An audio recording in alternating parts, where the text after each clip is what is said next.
आज की वीडियो में हम बात करने जा रहे हैं उन कॉमन मिस्टेक की, उन कॉमन ब्लंडर्स की जो कि हमारा आज का स्टूडेंट्स और हमारा आज का प्रोफेशनल अपने रिज्यूमे में एजुकेशन सेक्शन में करता है। और इन मिस्टेक और इन ब्लंडर का आउटकम क्या निकलती है कि उसकी एजुकेशन को वो अपने प्रॉपर फॉर्म में पिच नहीं कर पाता, उसको शो ऑफ नहीं करता, उसको इंप्रेसिव फॉर्म में वहां पर अपने आप को रिज्यूमे में डिस्क्राइब नहीं कर पाता।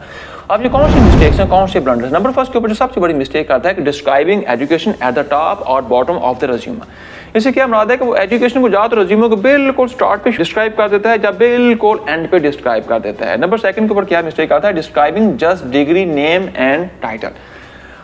बहुत सारी इंफॉर्मेशन छोड़ देता है, डिग्री का नाम लिखा और उसका टाइटल लिखा और यूनिवर्सिटी का नाम लिखा, बस छोड़ दिया, आगे कुछ नहीं लिखा और कहाँ से की क्या किया कोई ऐसी डिटेल नहीं लिखता। नंबर थर्ड के ऊपर जो बड़ी मिस्टेक आता है स्किपिंग इंपॉर्टेंट इन्फॉर्मेशन। अब इंपॉर्टेंट इन्फॉर्मेशन क्या स्किप करता है? डिग्री का नेम क्या था, उसका टाइटल क्या है, उसकी डिग्री की स्टार्टिंग डेट कब थी, उसकी क्लोजिंग डेट कब थी, उस डिग्री किस शहर से की है, किस इंस्टीट्यूशन से की है और किस प्रोविंस से की है, ये सारी की सारी इंपॉर्टेंट इन्फॉर्मेशन छोड़ देता है।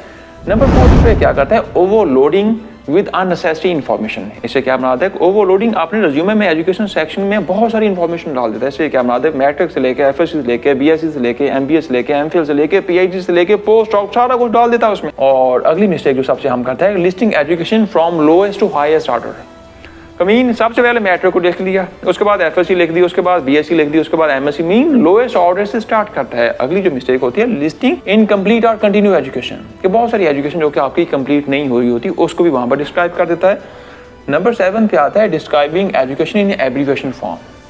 अब लेट्स से इसका माना क्या है कि अपनी एजुकेशन को डिस्क्राइब के सेंस में करता है बीएस, एमएससी, एमफिल। अरे भाई एचआर को, हेड हंटर्स को, रिक्रूटर को या इंटरनेशनल लोगों को क्या पता इन एब्रीविएशन का क्या मायना है, क्योंकि पूरी दुनिया में इन एब्रीविएशन का डिफरेंट मीनिंग्स आते हैं।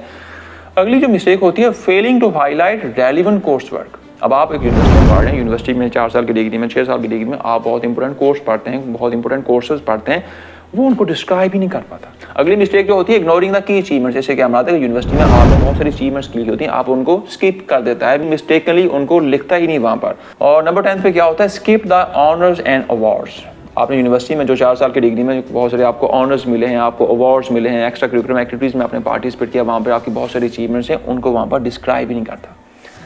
अगली नंबर 11 पे जो मिस्टेक आता है इंक्लूडिंग द लोएस्ट जीपीए। बहुत सारे स्टूडेंट्स हमारे ऐसे कहते हैं कि उनका जीपीए बहुत कम होता है, 2.5, 2.7, उनको भी वहां पर डिस्क्राइब कर देते हैं। इसका रिजल्ट क्या निकलता है? बहुत नेगेटिव और बहुत बैड इंप्रेशन एचआर के माइंड में आपके बारे में जाता है। नंबर 12 के ऊपर जो मिस्टेक होती है वो क्या होती है? Exaggerating information. इससे क्या मराद है कि एग्जैजरेट से क्या मराद है कि अपने जो ऑनर्स हैं, अपनी जो अवार्ड्स हैं, अपनी जो एक्स्ट्रा करिकुलर एक्टिविटीज हैं, उसको इतना बढ़ा चढ़ा के बयान करता है, बहुत कुछ उसमें लिख देता है कि मैंने ये भी किया, मैंने ये भी किया, मैंने ये भी किया, मैंने ये भी किया। अल्टीमेटली क्या होता है? सारा कुछ रॉन्ग लिखा हुआ होता है। नंबर 13 पे होता है कि नॉट अपडेटिंग एजुकेशन। इससे क्या मराद है? लेट्स से आपने आज की डेट में आपने एक नई डिग्री कंप्लीट की है, लेकिन आपका जो रिज्यूमा है वो ओल्ड है, वो पहले का बना हुआ था, उसमें आज की जो डिग्री है वो उसमें आपने अपडेट नहीं की हुई है। तो अल्टीमेटली क्या होता है? आप अपनी पुरानी डिग्रियों के साथ ही यूनिवर्सिटीज़ में, ऑर्गेनाइजेशन में उसी रिज्यूमे को सेंड किए जा रहे होते हैं। नंबर 14 पे जो अगली मिस्टेक, जो आखिरी मिस्टेक रिज्यूमा में एक स्टूडेंट या प्रोफेशनल करता है, यूजिंग इनकंसिस्टेंट फॉर्मेटिंग। फॉर्मेटिंग पहली एजुकेशन को किसी और स्टाइल में डिस्क्राइब किया, अगली एजुकेशन को किसी और फॉर्मेट में डिस्क्राइब किया, कहीं बुलेट्स यूज किए, कहीं पे बुलेट्स यूज नहीं किए। इसका रिजल्ट क्या निकलता है कि उसकी जो इन्फॉर्मेशन होती है वो इनकंसिस्टेंट उसकी फॉर्मेटिंग होती है। व्यूज ये वो मिस्टेक हैं, ये वो कॉमन मिस्टेक्स हैं, ये वो कॉमन ब्लंडर्स हैं जो कि आज का हमारा स्टूडेंट्स और हमारा प्रोफेशन अपनी एजुकेशन सेक्शन को डिस्क्राइब करते हुए करता है। उसका रिजल्ट क्या निकलता है कि उसके रिज्यूमे के शॉर्ट लिस्टिंग के चांसेस कम हो जाते हैं और वो अपनी एजुकेशन को प्रॉपर और इंप्रेसिव फॉर्म में पिच नहीं कर पाता।